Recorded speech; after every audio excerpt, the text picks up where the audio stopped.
పరీక్ష కానీ వారి ఎక్స్ప్రెషన్ కానీ వారి కమ్యూనికేషన్ స్కిల్స్ కానీ దేనికి కూడా ఈ పరీక్ష కాదు. కాబట్టి పిల్లలందరికీ మనం చెప్పాల్సింది ఏంటంటే హ్యాపీగా పరీక్ష రాయండి, టెన్షన్ పెట్టుకోవద్దు. ఇందాక అన్నాం కదా పరీక్ష ఎందుకు వస్తుందంటే సార్ మనం పరీక్ష అంటేనే ఒక ఎక్స్పెక్టేషన్. ఎవరి ఎక్స్పెక్టేషన్? అమ్మ నాన్న తల్లిదండ్రులు వీళ్ళ ఎక్స్పెక్టేషన్ తగ్గట్టుగా వీడు ఏం రాయాలి? పరీక్ష రాయాలి. మనం ఎప్పుడైనా ఈ ఎక్స్పెక్టేషన్ మన మీద లేదనుకోండి వాడు హ్యాపీగా పరీక్ష రాసుకుంటాడు. వాడు హ్యాపీగా రాసుకుంటాడు, వాడి ప్రాబ్లం లేదు. నువ్వు వెళ్ళిపోయి ఆ పరీక్షల దగ్గర కూర్చుని నువ్వు వెళ్ళిపోయి ఆడు ఏం రాస్తారా నువ్వు టెన్షన్ పెట్టుకుని ఆయన టెన్షన్ పెట్టి ఇదంతా కూడా మనకు అంత అవసరం కూడా లేదనమాట.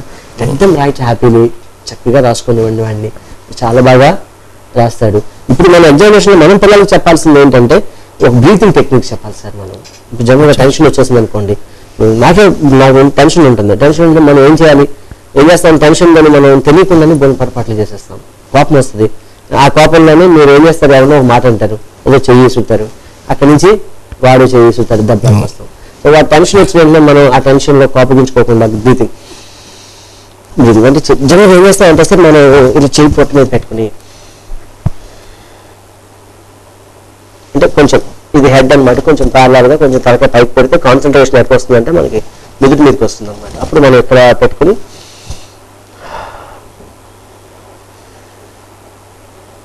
అనుకుంటే కొంతసేపటికి తెలియకుండా మనం ఏమవుతామంటే రిలాక్స్ అయిపోతాం.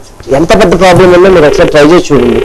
ఒక్కసారి హ్యాపీ మీకు ఒక 20 సైకిల్స్ చేసేవాడికల్లా రిలాక్స్. కాల్ చూద్దాం. హలో సార్, నమస్తే సార్. సార్ చెప్పండి. నా పేరు వెంకట్రావు గారు సార్. సార్ చెప్పండి కదా సార్. నాకు పేరు వెంకట్రావు అండి, మాట్లాడుతున్నాను సార్. ఓకే వెంకట్రావు గారు చెప్పండి. సార్ ఇప్పుడు మా అబ్బాయి రేపు 22వ తారీఖు నుంచి పరీక్షలు రాకపోతున్నాడు సార్. సార్ మా అబ్బాయికి వచ్చే ట్రబుల్ ఏంటంటే సార్ మొత్తం ప్రశ్న అంతా దానికి కావాల్సిన జవాబు బాగా చదువుకుంటాడండి. ఒకవేళ తను చూడకుండా రాసేటప్పుడు కానీ లేకపోతే మేము అడిగితే చెప్పినప్పుడు కానీ ఏదైనా ఒక వాక్యం మర్చిపోతే మొత్తం దాని రిమైనింగ్ బ్యాలెన్స్ ఏదైతే ఉందో మొత్తం అంతా మర్చిపోతున్నాడు. అంటే ఇప్పుడు ఒక ప్రశ్నకి దీర్ఘ జవాబు ఉందనుకోండి సార్, అది మధ్యలో ఎక్కడైనా చిన్న కన్స్ట్రక్షన్ అంటే ఏదైనా వాక్యం మర్చిపోయాడు అనుకోండి సార్, ఆ రిమైనింగ్ బ్యాలెన్స్ పార్ట్ ఉంటుంది కదా సార్, అది మొత్తం మర్చిపోతున్నాడు సార్. మీరు ఎందుకు ఆపుతున్నారు వాడిని? సార్ మీరు ఎందుకు ఆపుతున్నారు వాడిని మధ్యలో? మేము ఆపట్లేదు సార్. అతను చెప్పేటప్పుడు వాడు చెప్పేటప్పుడు వాడు బాబా ఆగిపోయి అక్కడ ఆగిపోతున్నారు మన ప్లాంట్. అది అంటే అది కానీ హెల్ప్ చేసాం అనుకోండి, అవునండి, రిమైనింగ్ బ్యాలెన్స్ అంతా చెప్పేస్తున్నారండి. ఓకే. ఒకవేళ అది కానీ హెల్ప్ చేయకపోతే తర్వాత చెప్పేది మర్చిపోతే అంటే చెప్పలేకపోతే. బాబు ఏ స్కూల్లో చదువుకుంటున్నారండి? బాబు ఇక్కడ మన కేవీఆర్ స్కూల్లో చదువుతున్నారు సార్. కేవీఆర్ అంటే ఎట్లా ఉండదు? కొవ్వూరు సరౌండింగ్స్లోనే ఉంది సార్. అని నేను అడిగేది ఫస్ట్ లో ఎక్కడ ఉంచారు బాబుని? చిన్నప్పుడు ఎక్కడ ఉంచారు? అంటే చిన్నప్పుడు అంతా కూడా మా రూరల్ ఏరియాలో చదివాడు సార్. అంటే ఎక్కడ అది అడుగుతున్నాను? అది హుక్కుంపేట సార్. హుక్కుంపేటలో, ఓకే. అంటే మామూలు గవర్నమెంట్ స్కూల్లో చదివాడండి. అలాగే. దాని తర్వాత అప్పర్ ప్రైమరీ కూడా గవర్నమెంట్ స్కూల్లోనే చదివాడు సార్. ఓకే అండి. దాని తర్వాత ఇక్కడ తీసుకొచ్చామండి. సో ఇప్పుడు ఉన్నారు సార్. ఇప్పుడు బాబు రోజు ఎలా వస్తారు సార్ ఇక్కడికి? నేను ఇక్కడే ఉంటున్నాను సార్. ఇప్పుడు మీరు కొవ్వూరులోనే ఉంటున్నారు సార్. నా ఉద్దేశంలో బాబుని చిన్నప్పుడు ఎవరైనా బాగా గట్టిగా కొట్టారు గుర్తించుకోండి ఒకసారి ఎవరైనా? అంటే చిన్నప్పుడు సార్ కొట్టడం అంటే సార్ తను ఒకసారి ఆడుకుంటూనే డాబా నుంచి కింద పడిపోయాడు సార్. ఓకే ఓకే అండి. అప్పుడు ఒక 1 month పైనే ట్రీట్మెంట్ తీసుకోవాల్సి వచ్చిందండి. చిన్న ఫ్రాక్చర్ అయిందండి అంతే. బాబుకి గట్టిగా శబ్దాలంటే భయంగా ఉంటుందండి? అవునా? అవును సార్. ఓకే. సో జనరల్ గా మీరు తను మాట్లాడుతూ ఉంటారు సార్. సార్ మీ ఇంట్లో అమ్మ కొంచెం గట్టిగా అరుస్తుందా అండి? వాళ్ళ అమ్మగారు ఏమి అరవరండి. మీరండి? నేను కూడా అరవను సార్. మీరు అబద్ధం ఆడుతున్నారు ఇద్దరు ఎవరో ఒకళ్ళు? లేదు సార్, ఎవరో కూడా అరవరు సార్. అవరా? బాబు వాళ్ళ కోసమే కదా సార్ మేము అంత. Okay okay sir. అనేది ఏంటంటే బాబు కొంచెం భయపడుతున్నారు సార్. ఇందులో ముందు బాబు దగ్గర ఉన్నది భయం ఉంది.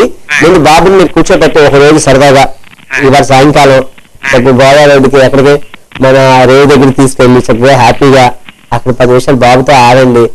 టెన్షన్ వద్దురైనా అన్నా నువ్వు మనం బాగా రాద్దాం, నువ్వు అన్ని బాగా గుర్తుంచుకుంటావు, నువ్వు పరీక్ష బాగా రాస్తావు, అసలు దాని గురించి భయపడద్దు, నువ్వు బాగా చదువుతావు, నీకు ఎందుకు నేను ఉన్నాను కదా నీ వెనకాల బ్యాక్ ధైర్యం చెప్పండి. మీరు వాడిని గట్టిగా మాట్లాడద్దు. ఇందులో వర్క్ చిన్నగా ఏంటంటే ఆ పై నుంచి పడ్డం వల్ల సౌండ్ కి సంబంధించి నా ఉద్దేశం సంబంధించి ఇట్స్ మై మీరు నా బాబు నేను చూడలేదు, మీరు మాటలను బట్టి ఏదో షౌటింగ్ ఉందనుకుంటారు కదా, ఎవరు గట్టిగా కొట్టడం కానీ జరిగితేనే ఇలా మర్చిపోతుంటారు, మధ్యలో ఉంటుంది, లేకపోతే ఫ్రీ ఫ్లో ఉంటుంది, ఎప్పుడు పెద్ద ఇబ్బంది ఉండదు.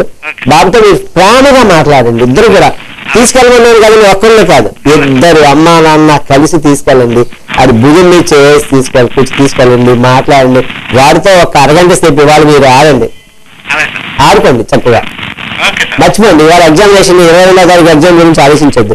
మన బాబు మనకి చాలా వాల్యుబుల్ ఈ ఎగ్జామ్ కన్నా కూడా. ఓకేనండి, ప్రభాకర్ గారు మర్చిపోద్ది, spend more time with the children అండి, మన పిల్లల మన ఆస్తులు. వెంకటరావు గారు.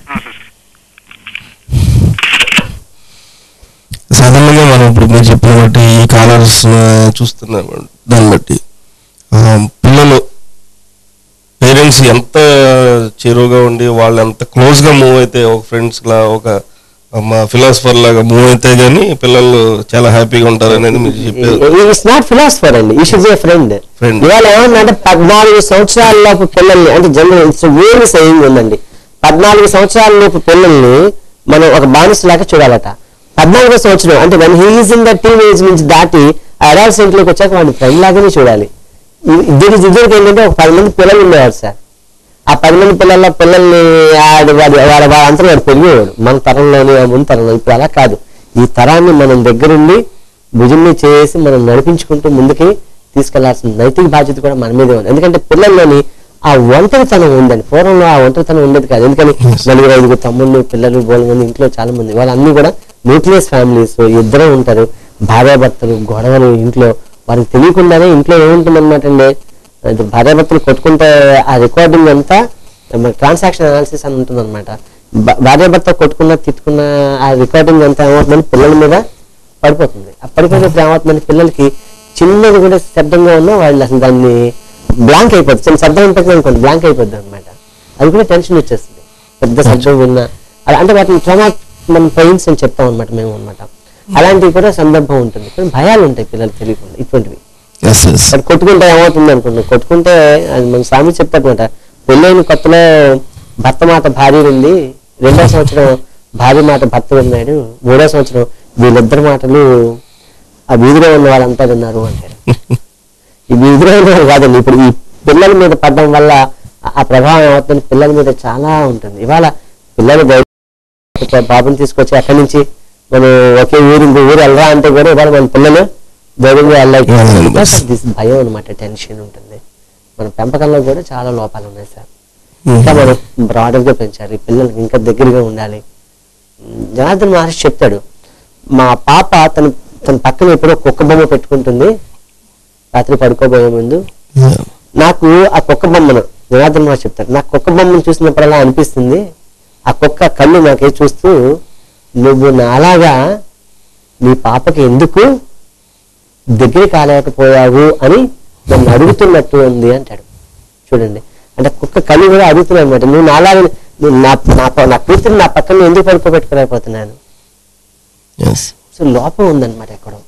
ఆ పిల్లలకు కూడా తండ్రి అన్నా లేక తల్లి అన్నా ఏదో భయం ఉంటుందండి.